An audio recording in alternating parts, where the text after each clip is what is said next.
Assalamu alaikum warahmatullahi wabarakatuh. Some and peace out to the rest of you. Hit the share button because the message is more important than the messenger. So as I state that, I got to be honest with you and tell you that one thing that has saddened me multiple times has been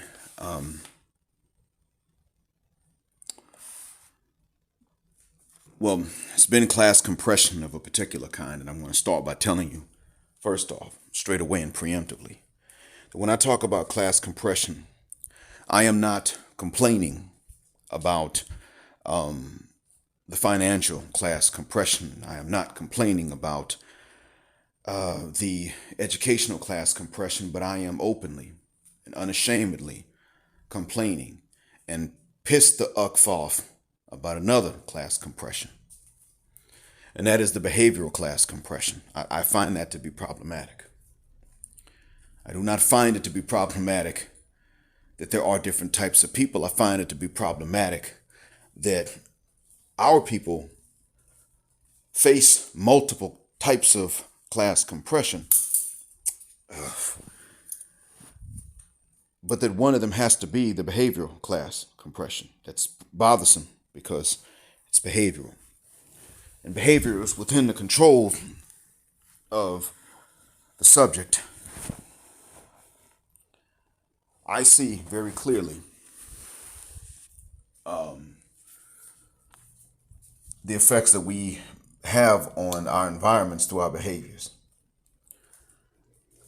I don't find it to be the least bit funny that some of us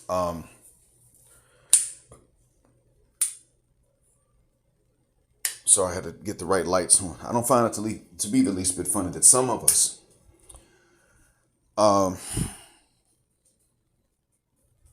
have to miss out on certain opportunities in life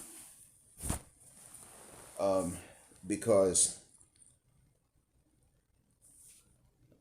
of behavioral class compression. When mom and dad have worked and sacrificed and it pays off so that they can get opportunities for you, your cousins or people from an older environment from which your mom and dad escaped should not be able to come along and take you off of the track to that. However, in N19 America, that's exactly what happens. Your cousins or just old playmates from the old neighborhood tend to want to make sure that you don't think you're better than them. And granted, that is a valid concern if there's evidence that you think you're just plain flat out better because of what you have. But there's a difference between that and having to protect what you have. Having to protect that for which your parents fought to get so that you can also get it and you can pass on its benefits to the grandchildren of your parents who fought hard.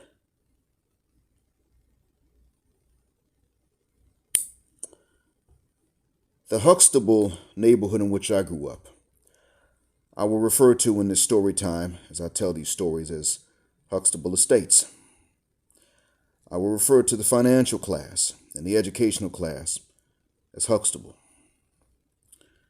I will not give names to the behavioral classes, except to say that when somebody acts the stereotypical N19, I'm going to refer to them as the N19 mindset. The self-stereotypers. And they were plenty. We had a judge. We had several judges in our neighborhood, actually. More judges than I can count.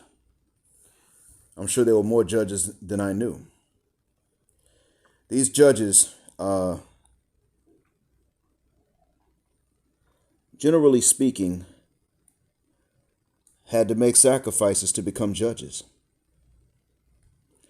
My neighborhood was becoming blacker by the year as I grew up. More and more black folks were reaching offices and good jobs, graduating and getting better jobs, or maybe even starting businesses that wound up succeeding. And then, my neighborhood, like I said, was not for the Cosbys, but it was for the Huxtables.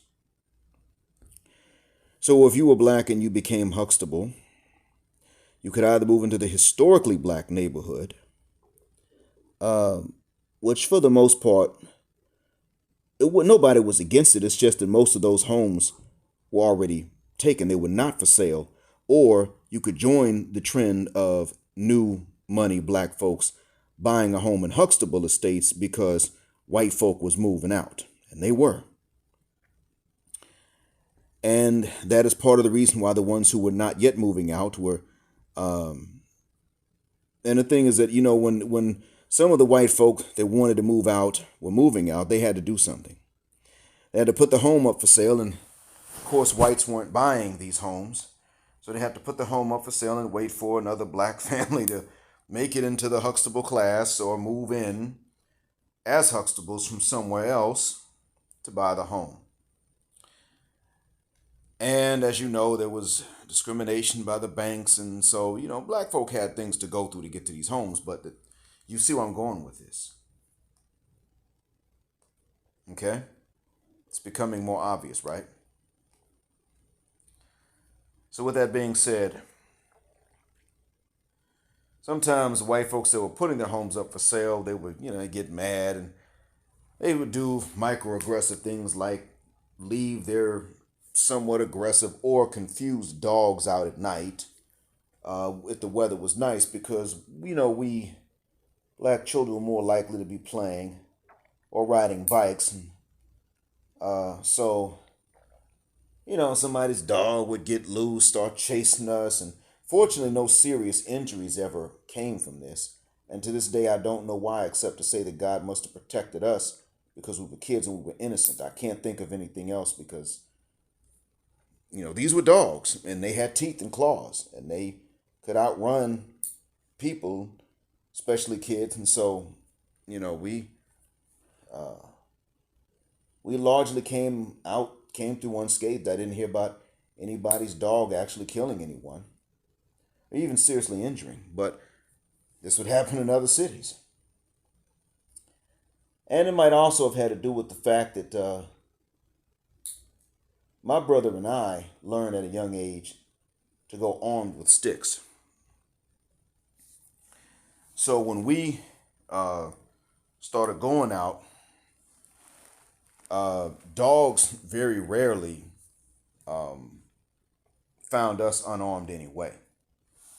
That might have had something to do with it, maybe. And there were some others who were like that as well. So it may very well have been that because some of the grown folks carried sticks and some of the kids carried something, that a lot of dogs figured, okay, I don't know which one of these kids has something in the hand.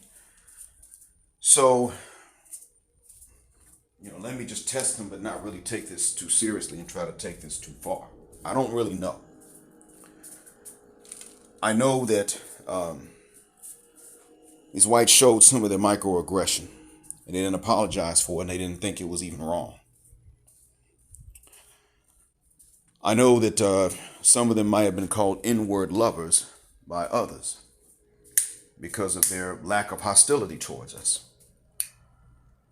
I can remember one family, and even though the mother and father were divorced, they still lived in the same neighborhood. White family. And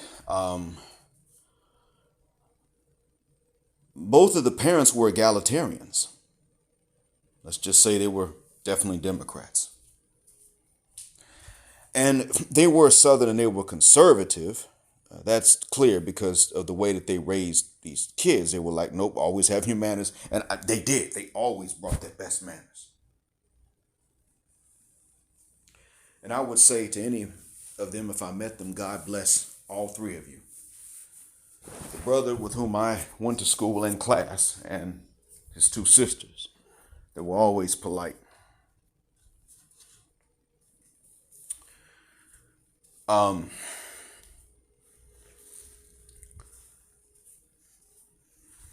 I think they probably stayed in that neighborhood. As a matter of fact, I believe they did stay in that neighborhood all the way up until maybe mom got a job somewhere else. And well, dad, he had to go and do some time on a corruption charge. But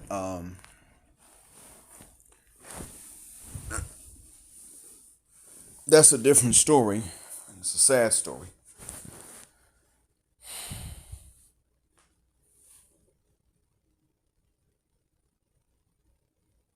I want to tell you this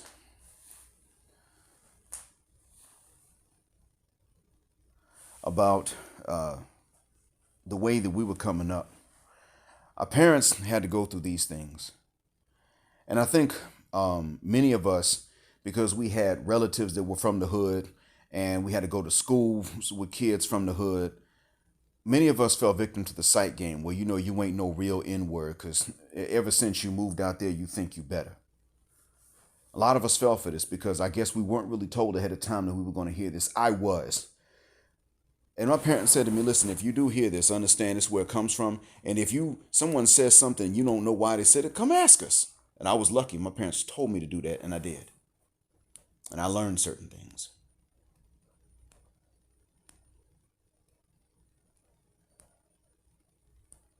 My father and mother did different things and some things in concert, but they did certain things that made it easy for me to see the sight games and not fall victims to them.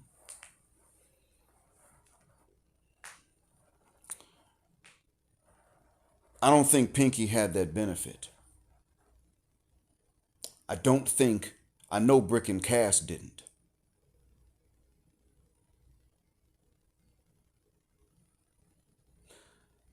Brick and Cass, though they were different ages, they wound up at different times doing time for different crimes. Both of them were serious. I don't know why Cass went up, but I know that Brick went for an armed robbery, and he never did anything that stupid again. Brick was the type that would routinely get arrested for misdemeanors, usually some fights and stuff, after he had turned 18. Fist fights. But you know what? When it came to that, he never messed up again, but he still had to go and do time, and there are things he can't do with his life to this day. I don't know why Cass went up, but he did. And Cass also, I think after about 2 or 3 times doing time, Cass came out, walked a straight and narrow. And he decided to try to make it in Hollywood, not even as an actor, but doing something else. And he actually did do some good work for which he never got a shot or a chance, but it was good. It was hilarious.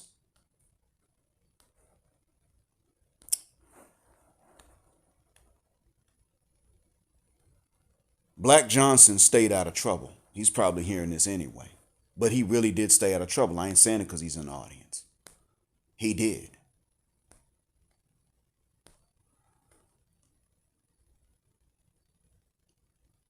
Garfield Bright. I mean, he looked like the singer Garfield Bright from Shy. Black Johnson knows who I'm talking about.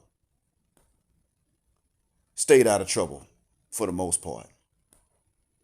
But there was something he faced. He never quite valued himself on the mating market because he was never allowed to know his value, his full value. When these sisters are now saying we hate when men know their worth, they looked at him, and because he was adopted, I don't know what it was. They looked at him and they decided they weren't going to let him know his worth. And everyone that we knew said he was shortchanging himself on the mating market. But the thing was, the women that would have matched him, at least his looks match, and his education match, and character match, and responsibility match, never would treat him equally.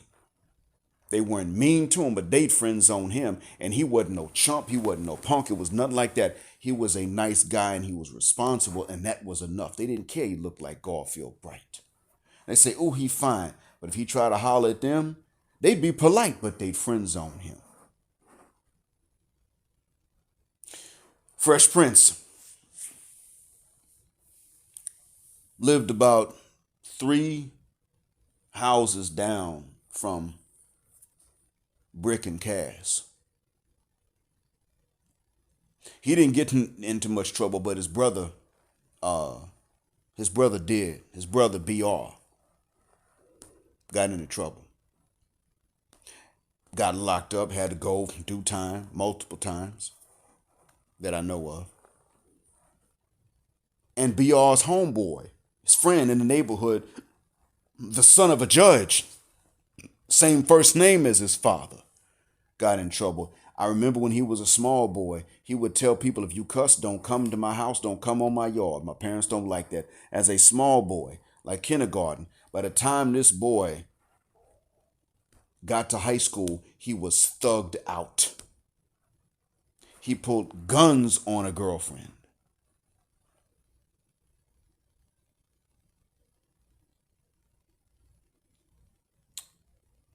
Yeah.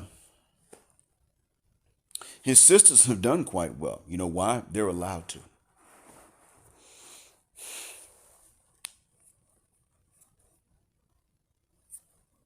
We had another kid. He went up, I think he did, yeah, he went up for murder. So he's either on death row or he's doing life.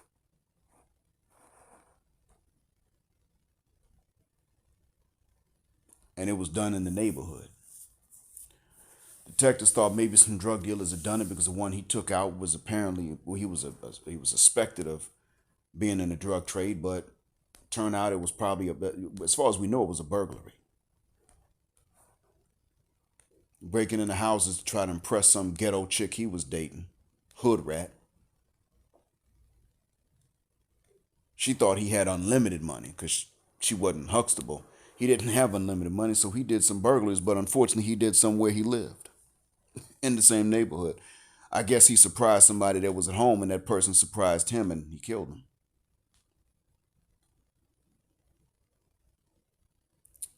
And the thing was that that girlfriend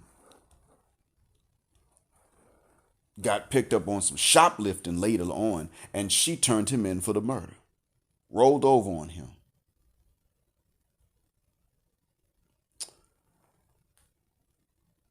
Fresh Prince didn't do anything that, well, he committed one felony shoplifting, but I think he got that bumped down to a misdemeanor because of another judge in the neighborhood whose kids have generally done okay for the most part. Um, 2 of them have been unlucky, but it wasn't anything they did.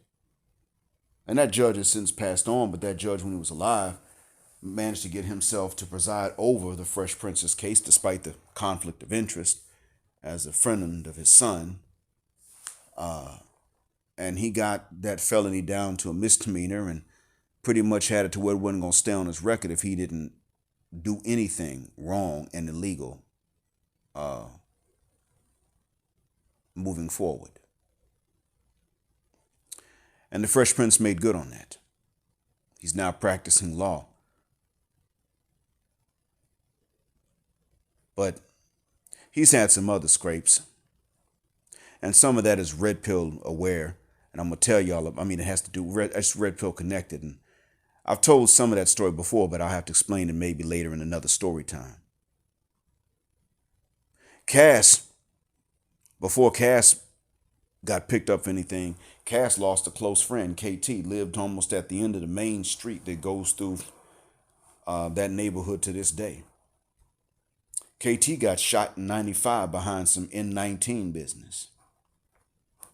Just in a crowd in a big city's downtown area, but it was on the Gulf Coast, and just got into an argument, and it was, Jigaboo Central, and he got shot. His sister apparently turned to drugs to cope with that, and she wound up being shot and injured, ironically, on the street on which I grew up by some people she owed money for drugs. But I later heard that she was actually killed. Maybe these were 2 separate shootings.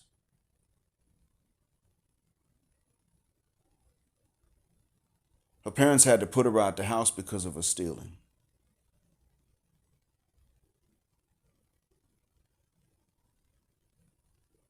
KT is buried in our home city.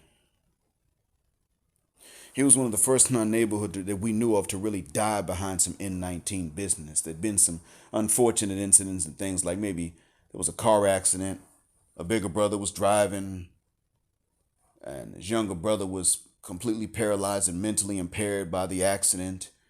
And he never forgave himself, and one day he took himself out.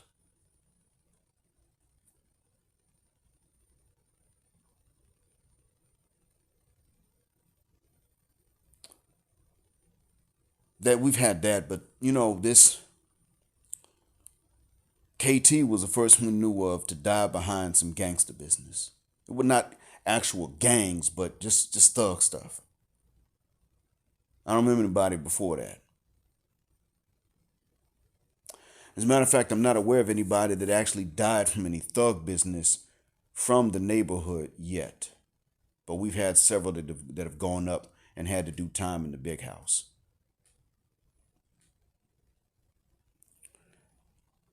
Blondie did. Pinky almost did, but he was able to bribe his way out of it. But Pinky was picked up with LE, and LE wasn't able to bribe his way because I think he had state and fair charges, and you can't bribe your way out the feds, not even back then. So he just had to do time on both.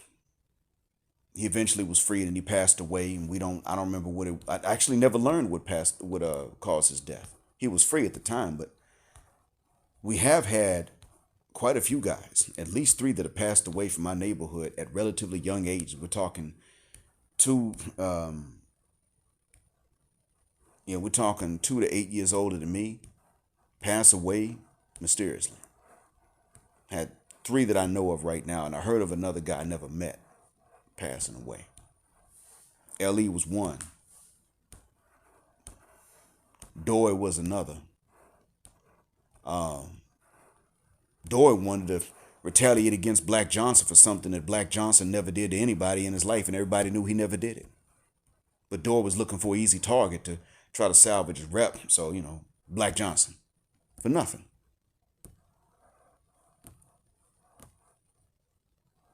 And when he finally had to admit Black Johnson ain't do that to him for which he was looking to retaliate, he later on had to be like, yo, man, I know you ain't do that. I mean, that's cool and all, but why you keep checking me every time I drive by? And Black Johnson was like, I'm not. That's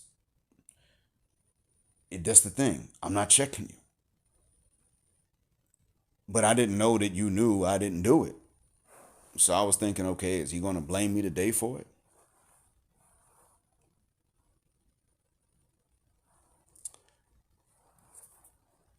And Brick was going to destroy him one day. Going to destroy Doy for that. Doy thought he was bad, thought he was tough, too cool for school, but he had something to prove. Just like LE did.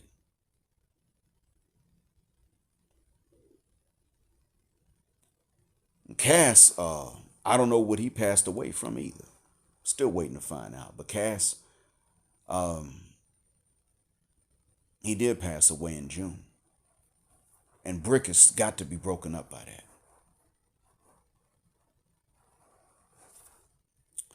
I got to tell you all, man, that their deaths could have been health related. Could have been. I don't know. But what I do understand is that I have seen this. It's played out in front of me. And I'm talking about it now because I know that you've seen it too. I ain't special in that regard. I've seen it. You've seen it. Some of you that have grown up Huxtable have seen how cats with whom you grew up threw it away. Did dumb stuff.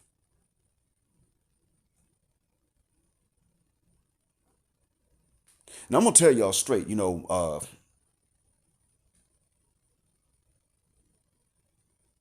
Judge,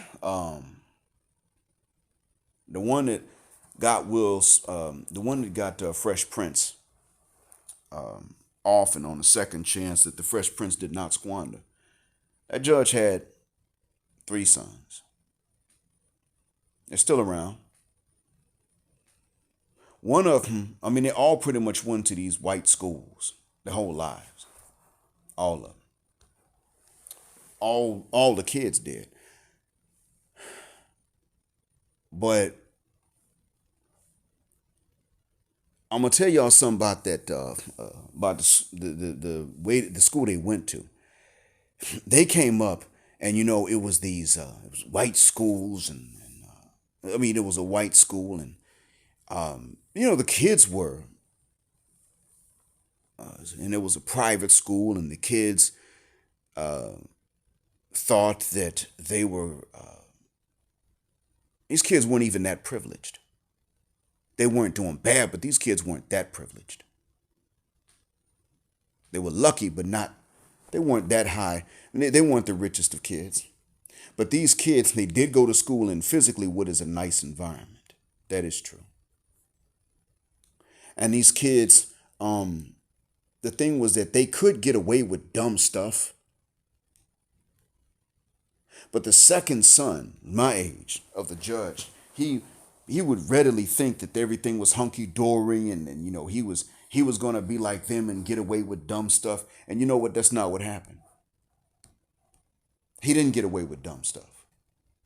One day he was at a Burger King with one of the first Muslims I ever met, DG. He and DG were eating. The Burger King's not there anymore. I think it's a Chinese restaurant now. There's a Chinese restaurant and a phone store. Can you imagine? That's another story I ain't gonna tell right now, but some bros came in and robbed the place while they were in there eating. So they ran out. The robbers robbed and then ran out.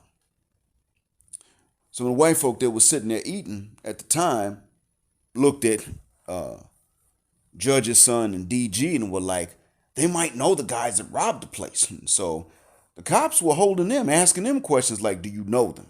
Kept asking them the same stuff over again. Do you know them? Do you know them?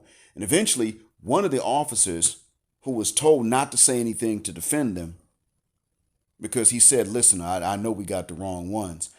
One of that officer was silenced by the others. So he went ahead and called the judge himself. And the judge was able to call some other officers that he knew, and they showed up and they said, we have a positive ID on one of them. He is not involved in crimes. And they ran interference and got him out. The two of them. And that was his inward wake-up call. He'd grown up naive, and he knew he would make friends with black folks. It wasn't that he didn't hang out with black folks.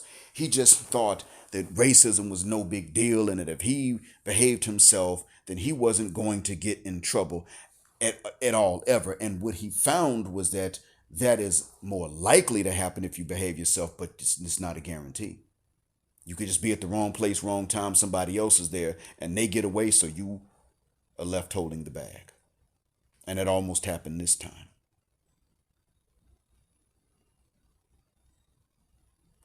DG's father had no such pull, even though he had a job with, he had a state job, actually. He had no such pull as far as we knew.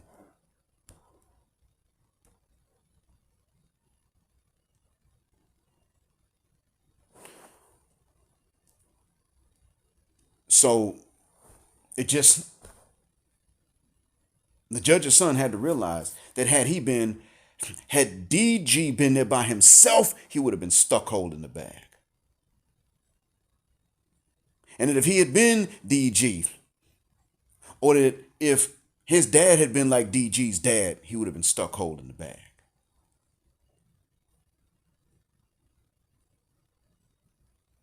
He's now addicted to painkillers, and that's not even his fault. He legitimately needed them for a treatment. He did, and that's his struggle now. But it's not something that he did committing a crime or trying to prove anything, because he never felt the need to try to prove never did he feel the need to try to prove to the hood that he was real. And he had cousins came up kind of hood. They was hood rich, but they were hood compared to him. And they didn't succeed in making him feel like he had to prove anything. Nothing. None of that. Didn't happen like that.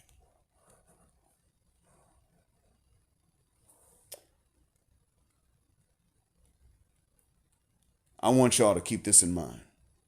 That what you're seeing, the next man is seeing. I'm seeing. I didn't know how to describe it in words adequately when I was seeing it, but I saw it and you did. Now we can call it class compression. And we have every right to complain about that because it is nasty, it is bad, it's dangerous. Don't underestimate that. It's been holding us back for a while. It's not the only thing. Fathers, this is one thing, but this is the other side. I mean, actually, no. This is the combination on the same side of the coin is fatherlessness. They're distinct, but they're amalgamated together on this side of the coin. And the other side of the coin is exactly what Larry Elder insisted on ignoring. And that's systemic discrimination and bias. That's there too. It's the other side. But on this side, there's a self-bias. The notion we've accepted that our authenticity depends upon us meeting enemies' negative stereotypes of us. That is the self-sabotage. I pray that one day we're able to get past that way of thinking. I actually think that the Black Manosphere has been pretty instrumental in liberating a lot of minds of brothers. Sisters won't listen, so it's hard for them to do it. And one of the reasons why brothers going to have to be SYSBM, IBMO, or passport, some sort of BMPT when it comes to not only living but also reproduction